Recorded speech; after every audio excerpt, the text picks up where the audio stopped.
Zee 24 तासच्या to the point मुलाखतीमध्ये राष्ट्रवादीचे प्रदेशाध्यक्ष सुनील तटकरे यांनी आमदार रोहित पवार यांच्यावरही निशाणा साधला होता। आमच्या पक्षावर बोलण्याचा रोहित पवारांना नैतिक अधिकार नसल्याचं म्हणत तटकरेंनी घणाघात केला होता। त्याला आता रोहित पवारांनी जोरदार प्रत्युत्तर दिलेलं आहे। दादांच्या पक्षावर बोलण्याचा आपल्याला नैतिक नसला तरी भावनिक अधिकार असल्याचं रोहित पवारांनी म्हटलंय।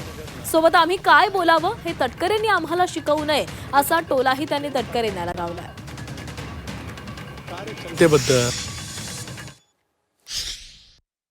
मधल्या काळात तुम्हाला आठवतं एक आरोप करण्यात आला होता रोहित पवारांकडनं की त्यांच्या पक्षामध्ये अजितदादा एकटे पडलेत।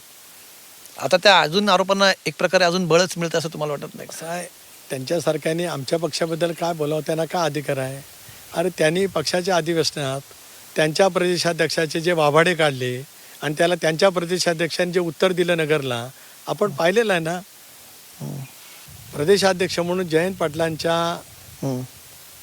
कार्यक्षमतेबद्दल जी आपण ज्यांचं नाव घेतलं ते काय बोलले पवार साहेबांच्या उपस्थितीमध्ये, त्याच्यावरती जयंतराव काय बोलले अख्ख्या महाराष्ट्राने पाहिलंय।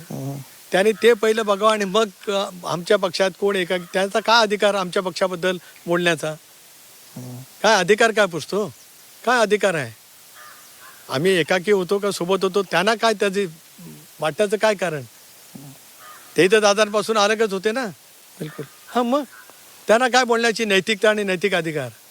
आमच्या पक्षात दादा एकाकी आहेत, सुनील तटकरे असं आहे की काय, हा बोलण्याची त्यांना काय अधिकार? त्यांनी त्यांच्या पक्षात काय चालेल ते पहिलं सांभाळावं ना।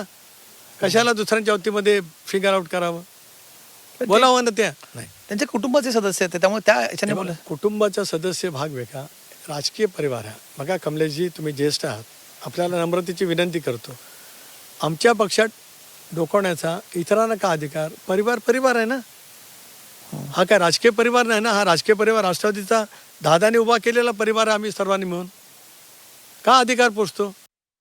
नैतिक अधिकार पक्षावर बोलण्याचा नसेल, पण तटकरे साहेबांना एवढंच मला सांगायचं, भावनिक अधिकार मला आहे। गेल्या काही महिन्यांमध्ये दादांनी बऱ्याच काही गोष्टींबद्दल जे काही मला सांगितलेलं आहे, नाही तर काही जवळच्या लोकांना तिथं सांगितलेलं आहे, ते कदाचित फक्त जवळच्याच लोकांना सांगितलं।